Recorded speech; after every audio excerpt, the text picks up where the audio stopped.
నమస్తే, welcome to TV 999 news. ముందుగా headlines.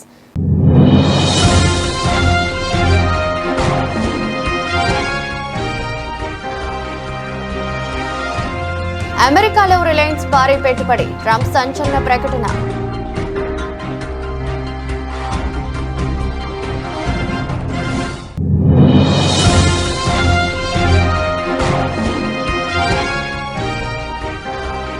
తెలుగులో ప్రమాణం చేసి అందరినీ ఆశ్చర్యపరిచిన శుక్లా. ప్రమాణం చేయించిన హైకోర్టు ప్రధాన న్యాయమూర్తి జస్టిస్ అపరేష్ కుమార్.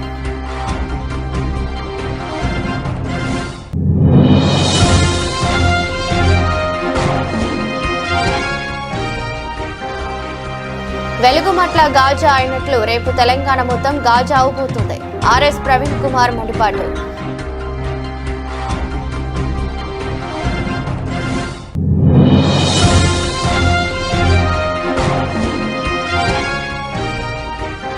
మధ్యప్రాచ్యంలో ముదురుతున్న యుద్ధం. బాగ్దాద్ విమానాశ్రయంపై డ్రోన్ దాడి.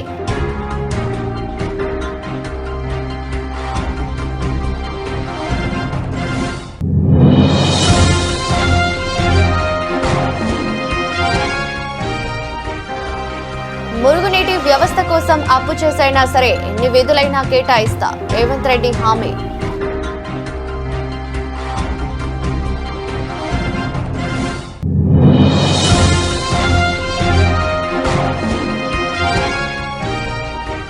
చంద్రబాబు చేస్తున్న పరిపాలనకు ఇస్తున్న బిల్డప్ కు తేడాను స్పష్టంగా చూపించే లెక్క ఇది. మాజీ సీఎం వైఎస్ జగన్ ఎద్దేవా.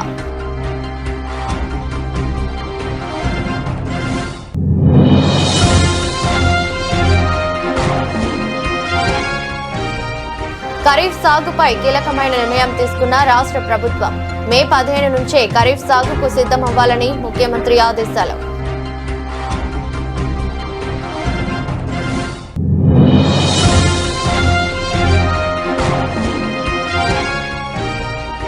అభివృద్ధిలో కాదు, రైతుల అప్పుల్లో రెండో స్థానం ఉన్నందుకు కూటమి ప్రభుత్వం సిగ్గుపడాలి, మండిపడ్డ వైఎస్ షర్మిల.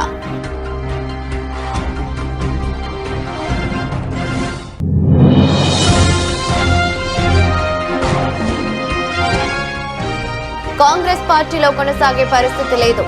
సందర్భం వచ్చినప్పుడు దీనిపై నిర్ణయం తీసుకుంటా, మాజీ మంత్రి జీవన్ రెడ్డి.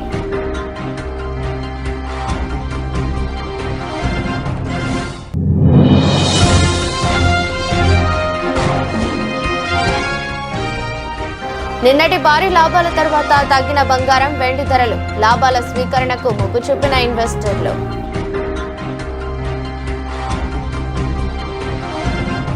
అమెరికా ఇంధన రంగంలో ఒక చారిత్రాత్మక అధ్యాయం మొదలైంది. గత 50 ఏళ్లలో ఎన్నడూ లేని విధంగా అమెరికాలో మొట్టమొదటి కొత్త ఆయిల్ రిఫైనరీని నిర్మిస్తున్నట్లు అధ్యక్షుడు డొనాల్డ్ ట్రంప్ ప్రకటించారు.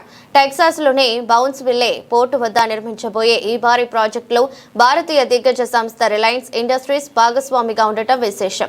ఈ ప్రాజెక్టు విలువ సుమారు $300 బిలియన్, కరెన్సీ దాదాపు 25 లక్షల కోట్లు.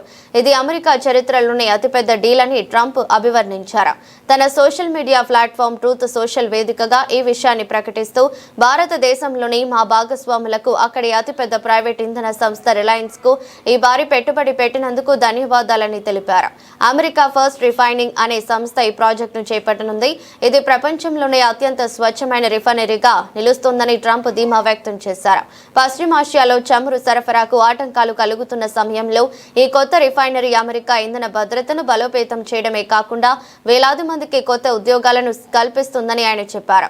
ముఖేష్ అంబానీ నేతృత్వంలోని రిలయన్స్ ఇండస్ట్రీస్ ఇప్పటికే ప్రపంచంలోనే అతిపెద్ద రిఫైనరీని నిర్వహిస్తుంది. ఇప్పుడు అమెరికాలో నిర్మించబోయే భారీ ప్రాజెక్టులో రిలయన్స్ భాగస్వామ్యం కావడం ద్వారా ఇరు దేశాల ఆర్థిక సంబంధాలు మరో స్థాయికి చేరుకున్నాయని విశ్లేషకులు భావిస్తున్నారు.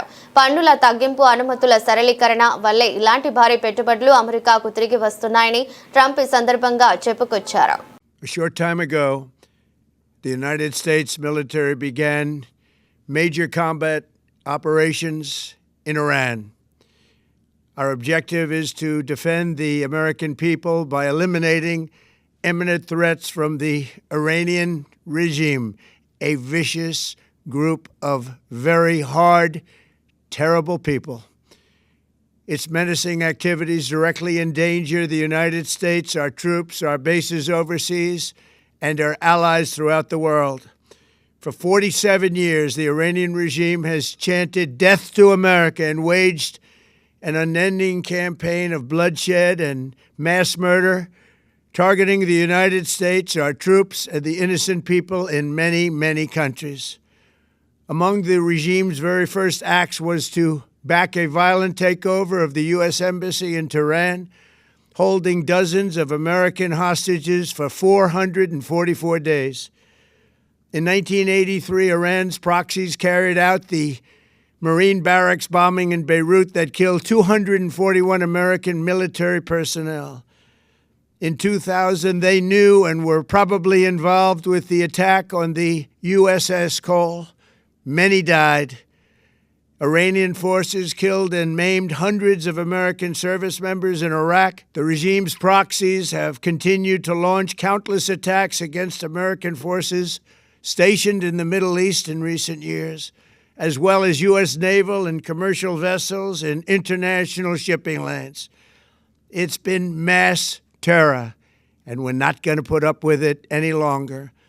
From Lebanon to Yemen and Syria to Iraq, the regime has armed, trained, and funded terrorist militias that have soaked the earth with blood and guts. And it was Iran's proxy, Hamas, that launched the monstrous October 7th attacks on Israel, slaughtering more than 1,000 innocent people, including 46 Americans, while taking 12 of our citizens hostage. It was brutal, something like the world has never seen before. Iran is the world's #1 state sponsor of terror and just recently killed tens of thousands of its own citizens on the street as they protested. It has always been the policy of the United States, in particular, my administration, that this terrorist regime can never have a nuclear weapon. I'll say it again, they can never have a nuclear weapon. That is why in Operation Midnight Hammer last June, we obliterated the regime's nuclear program. Telangana రాష్ట్ర నూతన గవర్నర్గా శివ్ ప్రతాప్ శుక్లా బుధవారం ప్రమాణ స్వీకారం చేశారు. హైదరాబాద్లోని రాజ్ భవన్లో జరిగిన ఈ కార్యక్రమంలో హైకోర్టు ప్రధాన న్యాయమూర్తి జస్టిస్ అపరేష్ కుమార్ ఆయనతో ప్రమాణం చేయించారు.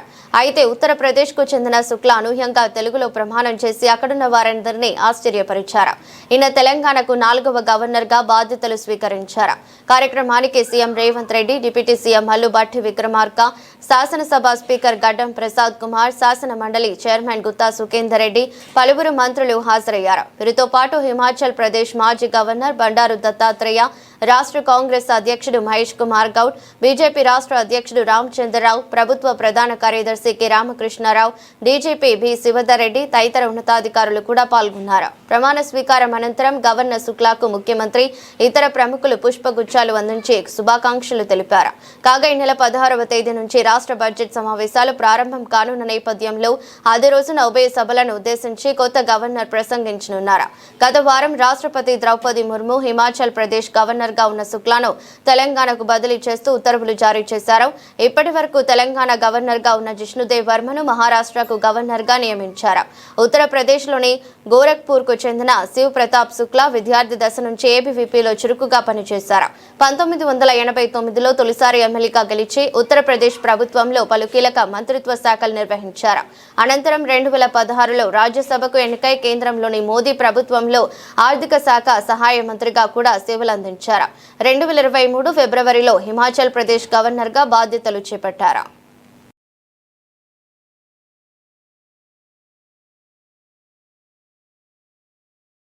మహాత్మా గాంధీ మనవడు తుషార్ గాంధీ విగ్రహం మాకు అవసరం లేదని చెబుతున్నా కూడా వినకుండా రేవంత్ రెడ్డి పేదల ఇల్లు కూల్చుతున్నాడు. వెలుగుమట్ల గాజా అయినట్లు రేపు తెలంగాణ మొత్తం గాజా అవబోతుంది. రాజేంద్ర నగర్, మానస హిల్స్ లో ఎలాంటి అనుమతి లేకుండా కొండలను పిండి చేస్తూ మళ్లీ సిగ్గు లేకుండా రాత్రికి రాత్రి పేరు మీద పెయింట్ వేసి మాకు సంబంధం లేదని మంత్రి పొంగులేటి చెబుతున్నారు. ఈయన మళ్లీ వెలుగుమట్ల పేద ప్రజలను పెయిడ్ బ్యాచ్, ల్యాండ్ మాఫియా అంటున్నాడని ఆర్ఎస్ ప్రవీణ్ కుమార్ మండిపడ్డారు. గాంధీ సరోవర్ పేరుతోని మహాత్మా గాంధీ మనుమడు వద్దంటున్నా కూడా పేద ప్రజలు రెక్కాడితే డొక్కాడని కుటుంబాల నుంచి వచ్చిన వాళ్ళు పుస్తలు బ్యాంకులలో తాకట్టు పెట్టి లోన్లు తీసుకొని ఇల్లు కట్టుకుంటే వాళ్ళు ఇల్లు గులగొడతా అంటున్నావు. తుషార్ గాంధీ గారు ఓపెన్గా చెప్తున్నారు, అయ్యా మా తాత పేరు చెప్పి విధ్వంసం చెయ్యకండి, మా తాత విగ్రహం మాకు అవసరం లేదని చెప్తున్నా కూడా మీరు 1.5 లక్షల కోట్ల లూటీకి మరి చేస్తా ఉన్నారు. ఇదంతా కూడా తెలంగాణ ప్రజలు గమనించాలి. వెలుగుమట్లలో విధ్వంసమైనట్టు, వెలుగుమట్ల గాజా అయినట్టు రేపు తెలంగాణ అంతా కూడా గాజా కాబోతున్నది. అక్కడ మరి ఏదైతే టిప్పుఖాన్ బ్రిడ్జ్ దగ్గర ఉండే ఇండ్లు ఉన్నాయో అవి కూడా విధ్వంసం కాబోతున్నాయి. లంగరోస్ విధ్వంసం కాబోతున్నది. ఇలా మన కళ్ళ ముందరనే కోకాపేట, అదే విధంగా వట్టినాగులపల్లి మన కళ్ళ ముందరనే విధ్వంసం అవుతున్నాయి. మన దాసోజీ శ్రవణ్ గారు మేమందరం కూడా ఇక్కడికి పోయి వచ్చినాం. ఇక్కడ మానస హిల్స్ పోయి అక్కడ కూడా ఓపెన్ గా విధ్వంసం అవుతుంది. సిగ్గు లేకుండా మళ్ళీ పొంగులేటి శ్రీనివాసరెడ్డి గారు అంటున్నారు ఆ మానస రాఘవ కన్స్ట్రక్షన్ సంబంధం లేదంటున్నారు. అయ్యా శ్రీనివాసరెడ్డి గారు, మీరు ఎట్లా మాట్లాడుతున్నారో అసలు అర్థం కావడం లేదు. మీరు ఒక రోజు ముందు దాని మీద కంటైనర్ మీద రాఘవ కన్స్ట్రక్షన్ ఉంటుంది, రాత్రికి రాత్రి బీఆర్ఎస్ పార్టీ బృందం వస్తుందనగానే మీరు ఆ బోర్డు మొత్తం కూడా మార్చేసిందంటే మీరు నిజంగా తేలు కుట్టిన దొంగలు, పట్ట పగలే దొంగతనం చేస్తున్నారు. సిగ్గు లేకుండా ఈ పేద ప్రజలను ఇప్పుడు మళ్ళీ పెయిడ్ బ్యాచ్ అంటున్నారు. పేద ప్రజలను ల్యాండ్ మాఫియా అంటున్నారు. నిజంగా ల్యాండ్ మాఫియా ఎవరు? వట్టినాగులపల్లి గుట్టలను మింగుతున్నది ఎవరు? కోకాపేట గుట్టలను మింగుతున్నది ఎవరు? ఈ కంకరను మింగుతున్నది ఎవరు? మీరు ల్యాండ్ మాఫియా, మీరు పెయిడ్ బ్యాచ్, మీరు అధికారులను పెయిడ్ బ్యాచ్ గా మారుస్తున్నారు. చివరిగా ఒక్కటే చెప్తున్నాం అధికారులారా, నేను మళ్ళీ చెప్తున్నా, మా పార్టీ మొదటి నుంచి చెప్తుంది, మీరు చట్ట ప్రకారం ఉద్యోగం చేసినంత వరకు మేము సపోర్ట్ చేస్తాం. మీరు మాకు ఫేవర్ చేయాల్సిన అవసరం లేదు. మీరు చట్ట ప్రకారం ఉద్యోగం చేయండి. లేకపోతే మాత్రం రాబోయే రోజుల్లో బీఆర్ఎస్ పార్టీ అధికారంలోకి వచ్చిన తర్వాత అదే చట్ట ప్రకారంగా మీ అందరి మీద కూడా ట్రిబ్యునల్ వేసి మీ అందరి మీద యాక్షన్ తీసుకుంటాం. ఇరాన్ అమెరికా ఇజ్రాయెల్ కూటమి మధ్య యుద్ధం 12వ రోజుకు చేరుకుంది. బుధవారం తెల్లవారుజామున ఇరాక్ రాజధాని బాగ్దాద్ అంతర్జాతీయ విమానాశ్రయం సమీపంలోనే అమెరికా దౌత్య మద్దతు కేంద్రంపై డ్రోన్ల దాడి జరిగింది. మొత్తం 6 డ్రోన్లు ఈ కేంద్రాన్ని లక్ష్యంగా చేసుకోగా 5ంటిని అమెరికా రక్షణ వ్యవస్థలు గాలిలోనే కూల్చివేశాయి. అయితే ఒక డ్రోన్ మాత్రం కార్యాలయ ప్రాంగణాన్ని తాకడంతో స్వల్ప నష్టం వాటిల్లింది. ఈ దాడిలో ఎవరికి గాయాలు కాలేదని ప్రాథమిక సమాచారం. బుధవారం సూర్యోదయానికి ముందే ఇరాన్ తన క్షిపణి చిత్రాన్ని విప్పింది. ఇజ్రాయెల్లోని టెల్ అవీవ్, హైఫా నగరాలకు లక్ష్యంగా చేసుకుని భారీగా క్షిపణులు ప్రయోగించింది. అలాగే బహ్రెయిన్లోని అమెరికా 5వ నావికా దళానికి చెందిన స్థావరంపై కూడా ఇరాన్ దాడులు చేసినట్లు అక్కడి మీడియా వెల్లడించింది. దీనికి ప్రతిగా అమెరికా, ఇజ్రాయెల్ దళాలు ఇరాన్ అంతటా భీకరమైన వైమానిక దాడులను కొనసాగిస్తున్నాయి. యుద్ధం ఆపకపోతే గల్ఫ్ నుంచి ప్రపంచ దేశాలకు వెళ్లే చమురు రవాణాను పూర్తిగా అడ్డుకుంటామని ఇరాన్ రివల్యూషనరీ గార్డ్స్ హెచ్చరించింది. హర్ముజ్ జలసంధిలో మైన్లను అమర్చి షిప్పింగ్ ను నిలిపివేసేందుకు ఇరాన్ యత్నిస్తోంది. ఈ నేపథ్యంలో అమెరికా అధ్యక్షుడు డొనాల్డ్ ట్రంప్ తీవ్రస్థాయిలో స్పందించారు. ఒకవేళ చమురు సరఫరాను ఇరాన్ అడ్డుకుంటే ఎన్నడూ చూడని రీతిలో ప్రతీకారం ఉంటుందని హెచ్చరించారు. చమురు అమెరికా నావికా దళం ఇప్పటికే ధ్వంసం చేసింది. ఇంధన సరఫరాకు ఎటువంటి ఆటంకం కలగకుండా ఉండేందుకు ఆపరేషన్ ఎపిక్ ఫ్యూరీలో భాగంగా అమెరికా ఈ చర్యలు చేపట్టింది. ప్రస్తుతం పశ్చిమాసియాలో ఉద్రిక్తతల గరిష్ట స్థాయికి చేరడంతో అంతర్జాతీయ మార్కెట్లో చమురు ధరలు తీవ్ర ఒడిదుడుకులకు లోనవుతున్నాయి. రాజకీయంగా తీవ్ర ఇబ్బందులు ఎదుర్కొంటున్న సమయంలో మల్కాజ్గిరి పార్లమెంట్ నియోజకవర్గం ప్రజలు నన్ను ఎంపీగా గెలిపించి ఢిల్లీకి పంపారు. ఆ పరిధిలో ఒకటైన కూకట్పల్లి శాసనసభ నియోజకవర్గం నాకెంతో ప్రత్యేకం.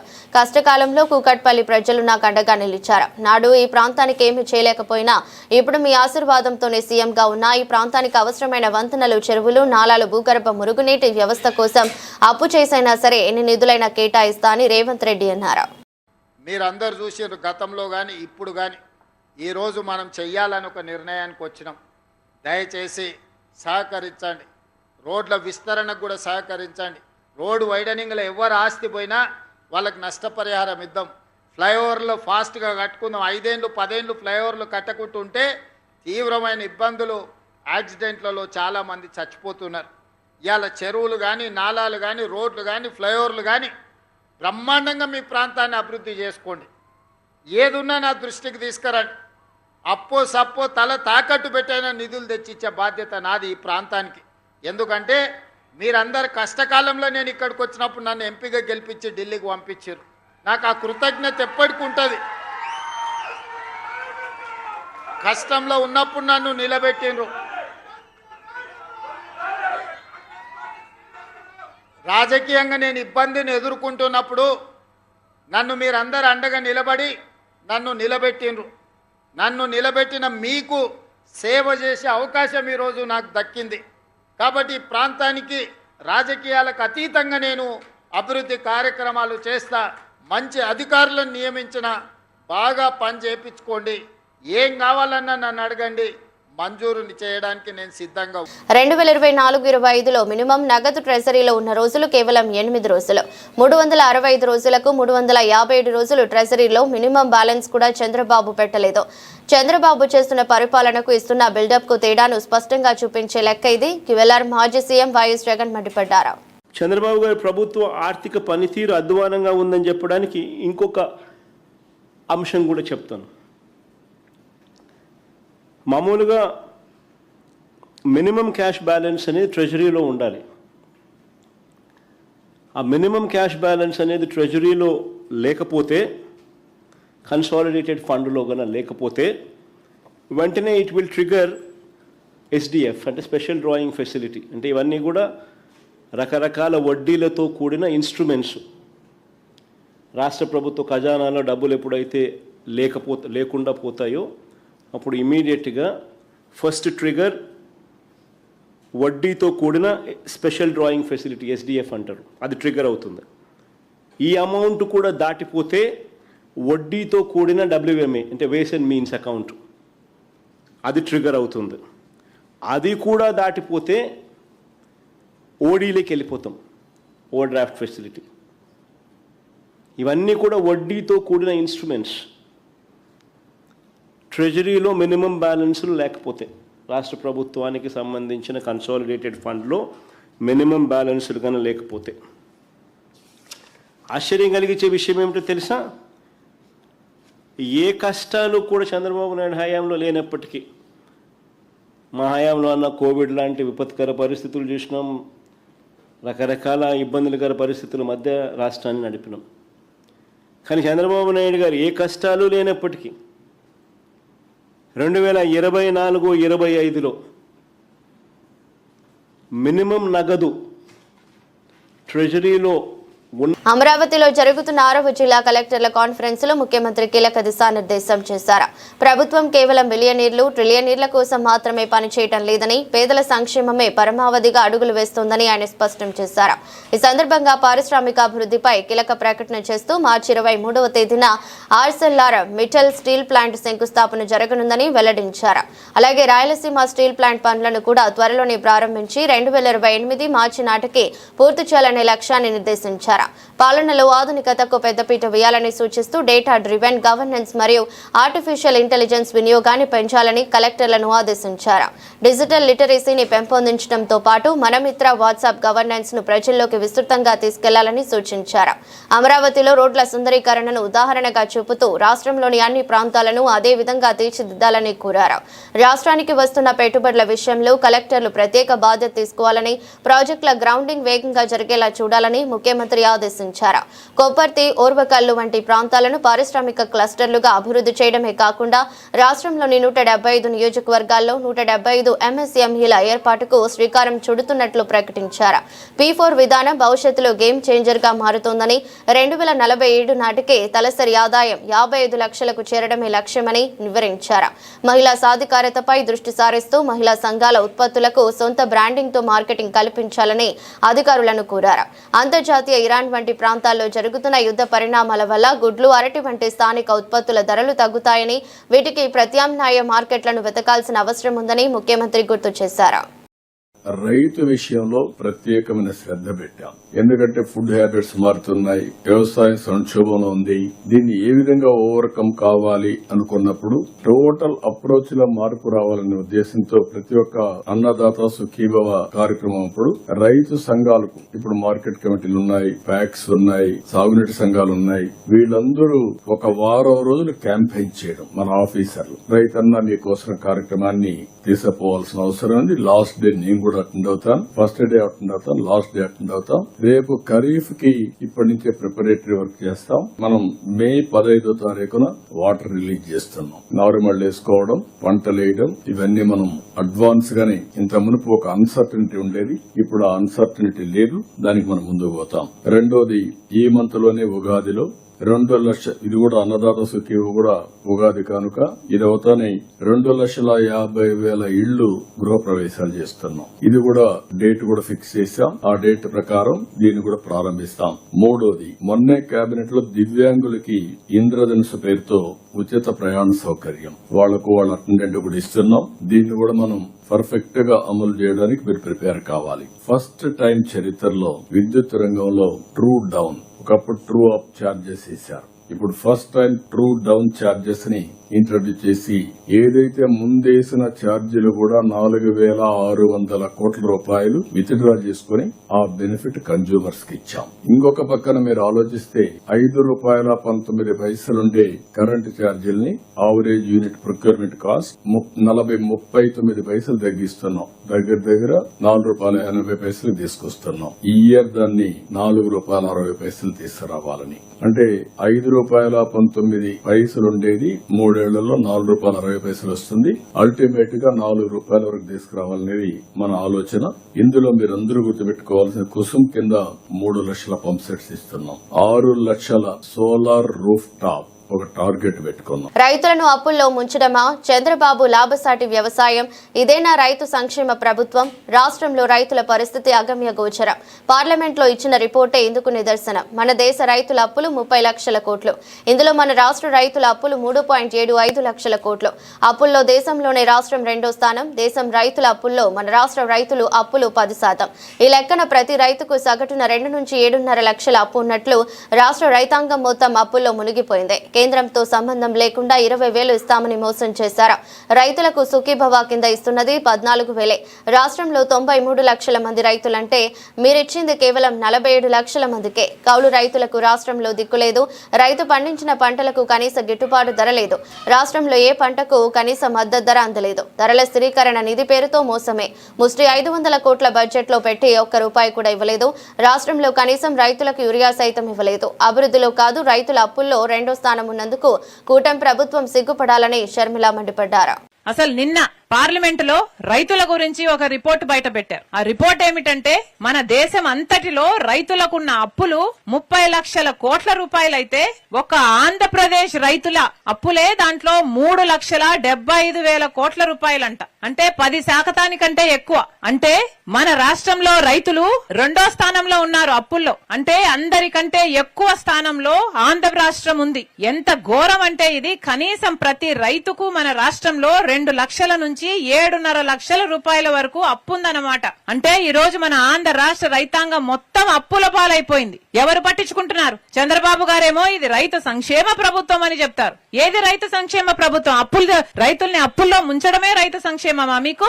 చంద్రబాబు గారు చెప్తారు మేము వ్యవసాయాన్ని లాభసాటిగా చేస్తారట. రైతులను అప్పుల్లో ముంచడమే మీరు వ్యవసాయాన్ని లాభసాటిగా చేయడమా? చంద్రబాబు గారు సమాధానం చెప్పాలి. అసలు చంద్రబాబు గారు అన్నదాత సుఖీభవ అని 20,000 రూపాయలు ప్రతి రైతుకు ఇస్తానన్నాడు. కానీ చంద్రబాబు గారు ఇస్తున్నారేమో 20,000లో 14,000 ఈయనిస్తాడు, 6,000 ఏమో పీఎం కిసాన్ కలిపి ఇస్తున్నాడు. కానీ మేనిఫెస్టోలో ఇది చెప్పలేదు. సూపర్ 6 లో చెప్పినప్పుడు మాత్రం 20,000 నేనే ఇస్తానన్నాడు చంద్రబాబు గారు. కానీ ఇవ్వటం లేదు. 93 లక్షల మంది రైతులు మన రాష్ట్రంలో ఉంటే చంద్రబాబు గారు ఇస్తున్నది కేవలం 47 లక్షల మందికి మాత్రమే. అది కూడా ఆ 14 లక్షలు కూడా ఇస్తున్నది కేవలం 47 లక్షలు, అంటే సగం మందికి మాత్రమే ఇస్తున్నారు. ఇక కౌలు రైతులకైతే మన రాష్ట్రంలో అసలు దిక్కే లేదు. ఎంత గోడు ఎంత ఏడ్చుకున్నా కూడా అసలు ఒక్కరు కూడా కౌలు రైతును పట్టించుకునే పరిస్థితే లేదు. రైతు కూడా పండించిన పంట ఎంత మంది రైతులు గిట్టుబాటు ధర రావటం లేదు అని ఏడుస్తున్నారు. కనీసం మద్దతు ధర ఉండి కూడా దాన్ని అమలు చేయరు. ఇక రైతు ఎలా బాగుపడాలి? రైతు ఎలా బతకాలి? ముష్టి 500 కోట్లు పెట్టాడు చంద్రబాబు గారు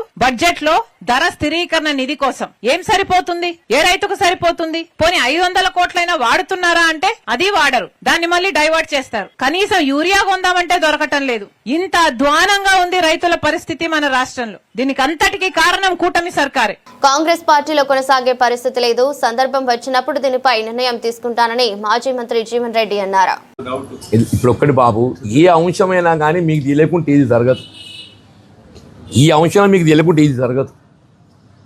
సరే, నేను మున్సిపల్ ఎన్నికల ఫలితాలు వెలువడ్డ నాడే చెప్పాను. నేను అంటే చైర్పర్సన్ ప్రకటింపబడ్డ నాడే కాంగ్రెస్ పార్టీలో కొనసాగడం కొంత ఆలోచించుకునే పరిస్థితి ఏర్పడ్డది అని చెప్పి ఆనాడే చెప్పాను. అంతే తప్పేది అవుతుంది కదా. దాని ఫర్దర్ ఇంతవరకు ఏం మూమెంట్ లేదు. చూద్దాం, లెటర్స్ ఏది ఉన్నా కానీ ఏది అవుతుందో మా మిత్రులు ఉన్నారు, మీరు ఉన్నారు. సమయం సందర్భం వచ్చినప్పుడు ఏదైతుందో ఏ నిర్ణయం తీసుకున్నా మీ ద్వారానే విలువ. Thank you. నిన్న భారీగా పెరిగిన బంగారం, వెండి ధరలు ఇవాళ కాస్త దిగొచ్చాయి. అంతర్జాతీయంగా ఇన్వెస్టర్లు లాభాల స్వీకరణకు మొగ్గు చూపడంతో బులియన్ మార్కెట్లో అమ్మకాల ఒత్తిడి కనిపించింది. నిన్నటి సెషన్లో దాదాపు 2% పెరిగిన పసిడి, 4% దూసుకెళ్లిన వెండి నేడు స్వల్పంగా తగ్గాయి. ఈరోజు ఉదయం 11:15 సమయంలో మల్టీ కమోడిటీ ఎక్స్చేంజ్లో ఏప్రిల్ గోల్డ్ ఫ్యూచర్స్ 0.52% నష్టపోయి 10 గ్రాములకు 1,42,452 వద్ద ట్రేడ్ అయింది. అలాగే మే సిల్వర్ ఫ్యూచర్స్ 1.69% క్షీణించి కిలోకు 2,73,150 వద్దకు చేరింది. ఇక అమెరికా డాలర్ బలహీనపడటం, కొనసాగుతున్న భౌగోళిక రాజకీయ ఉద్రిక్తతలు పసిడి పతనాన్ని కొంతవరకు అడ్డుకున్నాయి. యుఎస్ డాలర్ ఇండెక్స్ 0.07% తగ్గి 98.75 వద్ద ఉంది. డాలర్ బలహీనపడితే ఇతర కరెన్సీలు కలిగిన వారికి బంగారం కొనుగోలు చౌకగా మారుతుంది. మరోవైపు అంతర్జాతీయ మార్కెట్లో ముడి చమురు ధరలు బ్యారెల్కు $90 దిగువకు పడిపోవడం కూడా పసిడిపై ప్రభావం చూపుతోంది. ఇంటర్నేషనల్ ఎనర్జీ ఏజెన్సీ భారీ స్థాయిలో అత్యవసర నిల్వలను విడుదల చేయాలని ప్రతిపాదించడంతో చమురు ధరలు గత 4 సంవత్సరాలలో ఎన్నడూ లేనంతగా ఒకే రోజులో 11% పతనమయ్యాయి. చమురు ధరలు తగ్గడంతో ద్రవ్యోల్బణ భయాలు చల్లారాయి. దీంతో ద్రవ్యోల్బణానికి విరుగుడుగా భావించే బంగారానికి డిమాండ్ కొంత తగ్గింది. అమెరికా అధ్యక్షుడు డొనాల్డ్ ట్రంప్ యుద్ధంపై చేస్తున్న గందరగోళ ప్రకటనలు, మరోవైపు అమెరికా, ఇజ్రాయెల్ కలిసి ఇరాన్పై తీవ్ర వైమానిక దాడులు చేయడం వంటి పరిణామాలు మార్కెట్లో అనిశ్చితిని పెంచుతున్నాయి. ఈ నేపథ్యంలో ఇన్వెస్టర్లు ప్రస్తుతం అప్రమత్తంగా వ్యవహరిస్తున్నారు. శుక్రవారం వెలువడనున్న అమెరికా వ్యక్తిగత వినియోగ వ్యయాలు సూచీపై మార్కెట్ వర్గాలు దృష్టి సారించాయి. ఈ గణాంకాలు ద్రవ్యోల్బణం పోకడను, ఫెడ్ వడ్డీ రేట్ల కోతపై నిర్ణయాన్ని ప్రభావితం చేయనున్నాయి.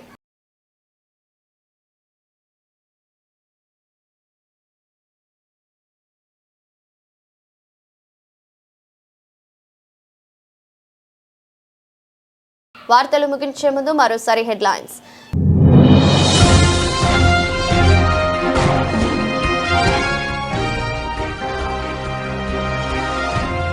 అమెరికాలో రిలయన్స్ భారీ పెట్టుబడి, ట్రంప్ సంచలన ప్రకటన.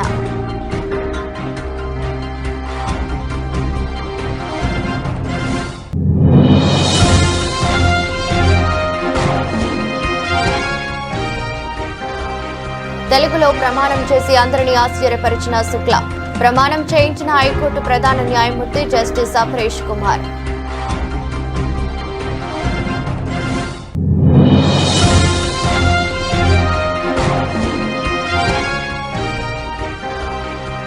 వెలుగుమట్ల గాజా అయినట్లు రేపు తెలంగాణ మొత్తం గాజా అవబోతుంది. ఆర్ఎస్ ప్రవీణ్ కుమార్ మండిపాటు.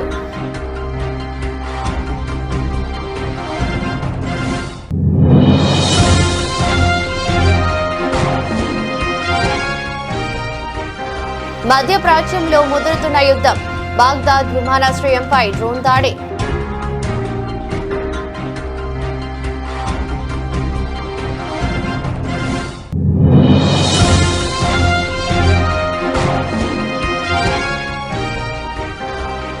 మురుగునీటి వ్యవస్థ కోసం అప్పు చేసైనా సరే ఎన్ని విధులైనా కేటాయిస్తా, రేవంత్ రెడ్డి హామీ.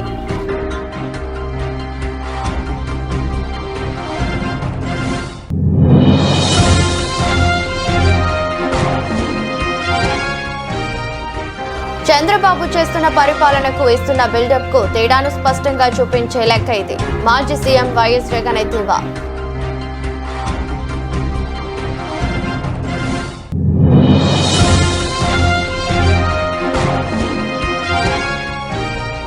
ఖరీఫ్ సాగుపై కీలకమైన నిర్ణయం తీసుకున్న రాష్ట్ర ప్రభుత్వం. మే 15 నుంచే ఖరీఫ్ సాగుకు సిద్ధమవ్వాలని ముఖ్యమంత్రి ఆదేశాలు.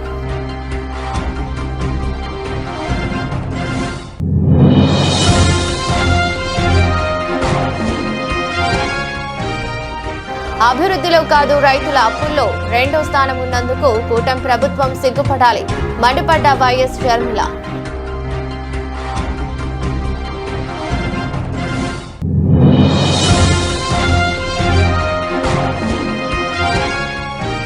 కాంగ్రెస్ పార్టీలో కొనసాగే పరిస్థితి లేదు, సందర్భం వచ్చినప్పుడు దీనిపై నిర్ణయం తీసుకుంటా, మాజీ మంత్రి జీవన్ రెడ్డి.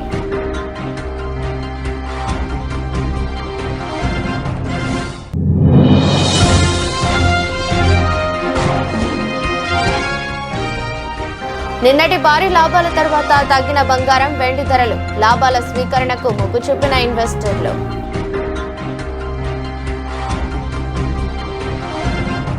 ఇది బులెటిన్. మరో బులెటిన్లో మళ్ళీ కలుద్దాం. అంతవరకు సెలవు. నమస్కారం.